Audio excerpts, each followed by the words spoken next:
seperti itu gitu. Orang yang sering minum minuman keras, Rasulullah SAW marah, murka. Rasulullah kalau yang berhubungan dengan Rasulullah tidak marah.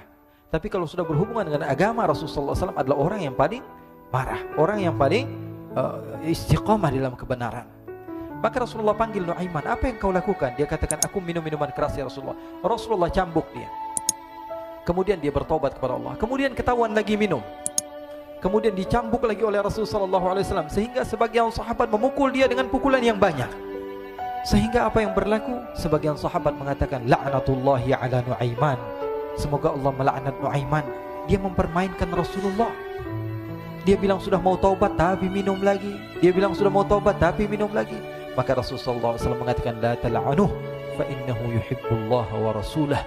Kata Rasulullah, jangan kamu laknat Nuaiman, karena dia itu cinta sama Allah, cinta sama Rasulnya. Dalam riwayat dia dicintai Allah dan dicintai oleh Rasulnya Muhammad sallallahu alaihi wasallam. Ibn Majah menceritakan bahwa Nuaiman ini pernah suatu waktu diajak oleh Sayyidina Abu Bakar pergi ke negeri Syam. Negeri Syam itu di mana? Seperti yang diceritakan tadi, antara daerah Suriah, Lebanon, Yordania, kemudian Palestina. Daerah seperti itu. Umumnya orang Quraisy pada masa itu mereka memiliki rihlah berdagang, membeli dagangan ke Syam, kemudian dijual lagi di kota Makkah. Ketika itu Rasulullah SAW didatangi Abu Bakar. Sayyidina Abu Bakar mengatakan kepada Rasulullah, ya Rasulullah, saya mau izin ya Rasulullah. Mau apa? Saya mau ajak dua sahabat kamu ini ikut berdagang ya Rasulullah. Siapa kata Rasul? Nuaiman. Kata Rasulullah SAW, Nuaiman kamu mau ajak? Mau ngapain?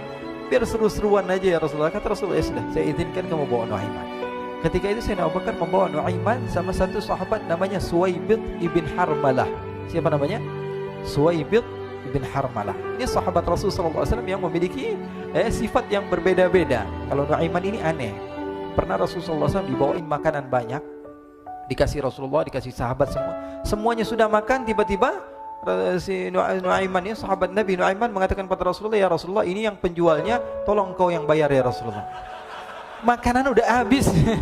Makanan udah habis. Rasulullah SAW bingung, saya yang bayar. Akhirnya Rasulullah katakan kepada sahabat, ayo keluarkan uang, kita patungan, kita bayar. Rasulullah aja dimainin, apalagi kita orang. Sallu ala Nabi Muhammad. Nuaiman diajak Sayyidina Abu Bakar. Kata Rasulullah SAW, benar kamu mau ajak Nuaiman? Iya ya Rasulullah. Diajaklah.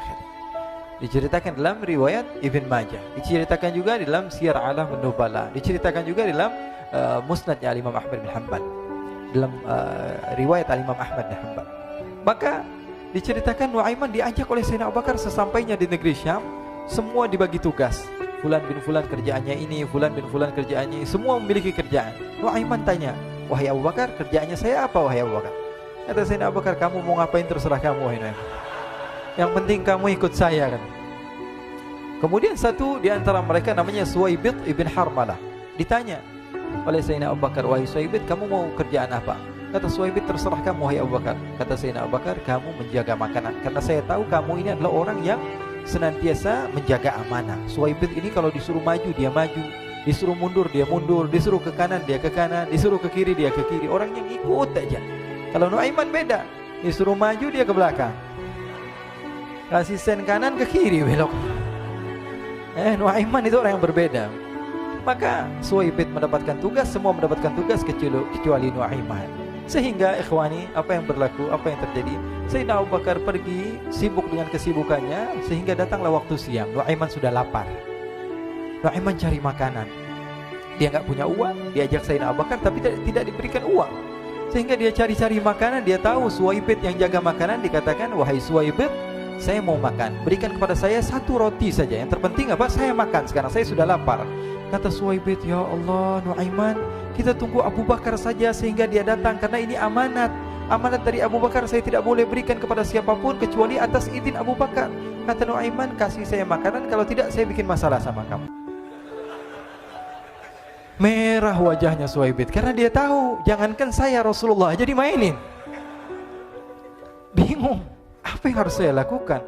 Akhirnya Nuaiman bilang, gampangannya aja, kata Nuaiman, kamu kasih saya makanan, atau kalau tidak saya bikin masalah sama kamu.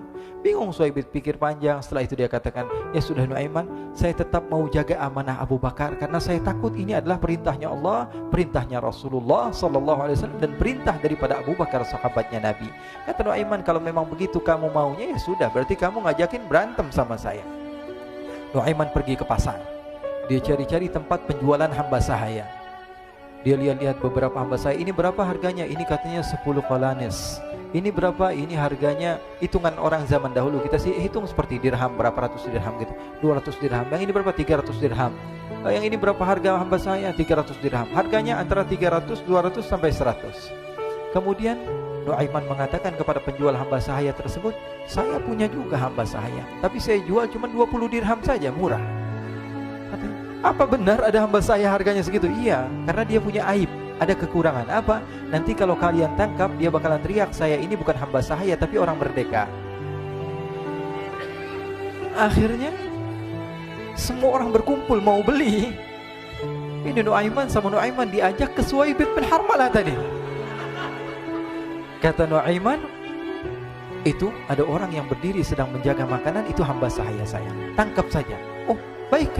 Diberikan uang 20 dirham, dimasukkan oleh Nuaiman ke kantongnya, kemudian Suhaib ditangkap. Ketika ditangkap, Suhaib teriak, saya bukan hamba saya orang merdeka. Maka orang-orang tersebut mengatakan, saya sudah tahu kekurangan kamu. Ini memang kekurangan kamu, memang kamu, tapi saya tidak perlu dengan bacot kamu, yang penting kerjanya kamu gitu. Ya kan hamba saya untuk apa? Untuk kerja. Mau dia ngomong apa, mau ngomel terserah, yang penting dia mau kerja. Akhirnya ditangkaplah Suhaib dan dijual di pasar. Nuaiman punya uang banyak ini. Dia beli makanan, dia beli minuman, dia beli hadiah buat Rasulullah. Dia beli macam-macam di negeri Syam ini. Waktu itu adalah superpower, adidaya Romawi. Pada masa itu semua barang mahal, tapi Nuaiman banyak uangnya. Dia belanja ini, belanja itu, sehingga Sayyidina Abu Bakar pun pulang. Ketika Sayyidina Abu Bakar pulang, Sayyidina Abu Bakar cari, mana ini Suhaib? Kita semua sudah lapar. Kata Nuaiman dengan mudahnya dia mengatakan, sudah saya jual wahai Abu Bakar. Maka Sayyidina Abu Bakar bertanya, apa yang kau lakukan wahai Nuaiman? Diceritakan oleh Nuaiman dengan jujur. Nuaiman ini orangnya apa adanya, tapi nyusahin. Saya jual. Akhirnya dibawa oleh Nuaiman, Sayyidina Abu Bakar pergi ke mana? Ke pasar. Lalu dibeli lagi oleh Sayyidina Abu Bakar As-Siddiq Suhaib, yang tadinya orang merdeka menjadi hamba sahaya sebentar, kemudian dibeli lagi oleh Sayyidina Abu Bakar. Pulang ke Madinah, kisah ini diceritakan di hadapan Rasulullah SAW. Maka perawi mengatakan, fadhahikan nabiyyu hatta badat nawajiduhu. Ketika diceritakan kisah Nuaiman tersebut dengan Suhaib, Rasulullah tertawa sejadi-jadinya sehingga gigi geraham Rasulullah SAW nampak di wajah mata para sahabat. Sehingga perawi lain mengatakan 1 tahun berlalu Rasulullah, setiap ada tamu yang datang pada Rasulullah, Rasulullah akan ceritakan kisah Nuaiman menjual Suhaib tersebut.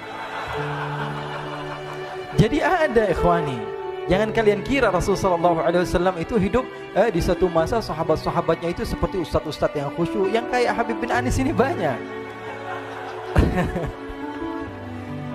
Bahkan ikhwani, mungkin di akhir karena masanya sudah habis, pernah suatu waktu Rasulullah SAW didatangi asyraf, delegasi dari beberapa negara yang ingin mengenal apa itu agama Islam. Sehingga mereka datang ke rumah Rasulullah SAW membawa unta, kendaraan yang ketika itu kendaraan yang paling mahal mereka miliki, itu untanya yang paling mewah. Diikat di depan rumah Rasulullah SAW. Tamunya pun masuk, duduk bersama Rasulullah SAW. Di depan rumah Rasulullah SAW ada beberapa sahabat. Ada Sayyiduna Hamzah, kalian tahu Sayyidina Hamzah adalah orang yang pemberani. Ada Sayyiduna Umar, kalian tahu Sayyidina Umar adalah orang yang pemberani. Ada Sayyiduna Ali bin Abi Thalib, ada Sayyiduna Sa'ad bin Abi Waqqas. 4 sahabat ini lagi nongkrong gitu depan rumahnya Rasulullah SAW, berjaga sebelum Allah Subhanahu wa taala turunkan ayat wallahu ya'simuka minan nas. Ketika mereka sedang asyik duduk, tiba-tiba Nuaiman datang. Ini Nuaiman kalau datang pasti bikin sesuatu yang aneh. Bahkan dikatakan tidaklah Rasulullah SAW dalam keadaan bersedih, kecuali Nuaiman datang Rasulullah akan tersenyum. Jadi sebagian sahabat itu senang kalau sudah Nuaiman datang, pasti Rasulullah bahagia. Tapi ketika itu Nuaiman datang, ingin duduk bareng-bareng Sayyidina Hamzah. Sayyidina Hamzah katakan kepada Nuaiman, bercanda begitu. Nuaiman, kamu lihat unta orang datang dari luar Arab ini. Lihat, kata Nuaiman, ini besar banget ini, badannya besar gitu. Dagingnya pasti banyak. Iya nih, kalau kita sate enak nih ntar malam. Kata Nuaiman. Kata Sayyidina Hamzah, apakah kamu berani? Kata Nuaiman, saya berani aja asal kalian gak bilang sama Rasulullah. Kata Sayyidina Hamzah, benar wahai Nuaiman, benar kan? Akhirnya Sayyidina Hamzah lupa masalah itu, cuma bercanda-bercanda saja. Sayyidina Hamzah lagi asik sama Sayyidina Umar, Sayyidina Ali. Tiba-tiba apa? Ternyata ketika dia melihat unta tersebut sudah pisah antara kepala sama badannya. Nuaiman mengatakan, wahai Hamzah, ini unta saya sudah potong, saya mau pergi sebentar. Kalau Rasulullah cari saya, tolong jangan beritahu di mana saya. Nanti kalau keadaan sudah aman, mari kita nyate bareng-bareng. Ini ada yang seperti itu di zaman Rasulullah SAW. Maka dia pun berlari dan berlari mencari satu tempat supaya Rasulullah SAW dia selamat daripada Rasulullah SAW. Sehingga Sayyidina Hamzah bingung, ini kalau Rasulullah keluar gimana? Ada Hamzah Asadullah, ada Ali bin Abi Thalib, ada Umar, gak bisa jaga kendaraannya, tamunya Rasulullah SAW. Akhirnya benar apa yang terjadi, ikhwani. Rasulullah SAW tamunya mau pulang. Ketika dia buka pintu tamu melihat apa? Untanya sudah begitu. Mereka teriak, wa naqatah, unta kami wahai Muhammad. Baru mau kenal Islam, unta kami, kendaraan kami sudah dibuang. Rasulullah SAW lihat Sayyidina Hamzah, lihat Sayyidina Ali. Mereka gak bisa ngomong, mereka hanya bilang apa? Nuaiman ya Rasulullah. Rasulullah perintahkan Sayyidina Umar, wahai Umar, sekarang kamu ambil uang, kemudian kamu gantikan, kemudian kamu berikan 2 kali lipat daripada harta unta ini, sehingga apa? Agama Islam tidak didengar dengan sesuatu yang tidak baik di luar sana. Akhirnya diberikan harta, diberikan unta yang baru dan diberikan harta yang lebih untuk orang tersebut, sehingga orang tersebut tidak menjelek-jelekan agama Islam. Kata Rasulullah SAW, dan sekarang waktunya kita balas dendam sama Nuaiman. Nuaiman ternyata berlari tempat yang jauh sampai hampir keluar dari kota Madinah. Dia dapatkan seorang sahabat Nabi yang hadir juga dalam peperangan Badar, namanya Al-Miqdad bin Al-Aswad. Siapa namanya? Al-Miqdad bin Al-Aswad ketika itu sedang menggali sumur. Ketika sedang menggali sumur, Nuaiman datang. Nuaiman katakan kepada Miqdad, wahai Miqdad, wahai sahabat Rasul, kamu orang yang hadir dalam peperangan Badar, kamu adalah orang yang hebat. Dipuji-puji sama Nuaiman. Ada maunya ini. Akhirnya dia bilang, wahai Miqdad, tolong saya. Kenapa wahai Nuaiman, kamu ini kekasihnya Rasulullah, orang yang disayang sama Rasulullah. Kenapa? Saya ini sedang dikejar-kejar orang jahat. Tolong selamatkan saya. Saya pengen masuk ke dalam sumur, boleh atau tidak? Kata Miqdad, siapa yang mengejar kamu? Pokoknya saya dikejar sama orang-orang. Kamu mau atau tidak selamatkan saya? Ya sudah, selagi kamu itu adalah sahabat Nabi, silahkan kamu masuk. Masuk akhirnya Nuaiman ke dalam sumur tersebut. Lalu Nuaiman mengatakan, wahai Miqdad, dia keluar lagi. Nanti kalau ada yang cari saya, tolong jangan beritahu saya di dalam sumur ya. Kata Miqdad, baiklah. Kata Nuaiman, siapapun yang bertanya tentang saya, kamu tidak akan kasih tahu? Iya, kata. Walaupun Rasulullah yang tanya saya? Katanya, enggak mungkin Rasulullah datang ke tempat sejauh ini. Iya, walaupun Rasulullah. Akhirnya masuk Nuaiman. Setelah beberapa menit Rasulullah dan rombongan benar datang. Miqdad bingung ini. Ini kenapa Rasulullah datang ke RW kami ini? Ada apa ini Rasulullah sampai sejauh ini? Ditanya, ya Rasulullah, ada apa ya Rasulullah? Kata Rasulullah, saya cari Nuaiman. Di mana Nuaiman? Innalillah, kata Miqdad. Enggak dijawab ini Rasulullah. Kalau dijawab saya ingkar janji.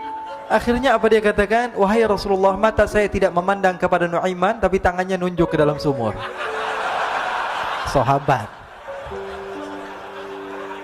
Apa dia bilang? Mata saya tidak melihat kepada Nuaiman, tapi tangannya nunjuk ke sumur. Akhirnya dibuka sama Rasulullah, Nuaiman muncul. Kata Rasulullah, Nuaiman, kamu bikin malu saya, wahai Nuaiman. Ya Rasulullah, yang bersalah bukan saya, tapi orang yang mencari saya bersama kamu ya Rasulullah. Akhirnya Rasulullah nengok siapa, ternyata Nuaiman sudah lari kabur. Sallu ala Nabi Muhammad. Kisah-kisah seperti ini sebenarnya banyak sekali ya. Ini menunjukkan kepada kita bahwa kehidupan Rasulullah itu begitu indah. Rasulullah SAW, kalau kamu mau menjadi orang yang baik, contoh Rasulullah. Mau menjadi bapak yang baik, contoh Rasulullah. Mau menjadi pemimpin peperangan yang baik, Rasulullah. Mau menjadi murid yang terbaik, contoh Rasulullah. Bagaimana akhlak Rasulullah. Mau menjadi suami yang baik, contoh Rasulullah. Dalam segala hal, apapun itu Rasulullah SAW adalah makhluk yang paling terbaik.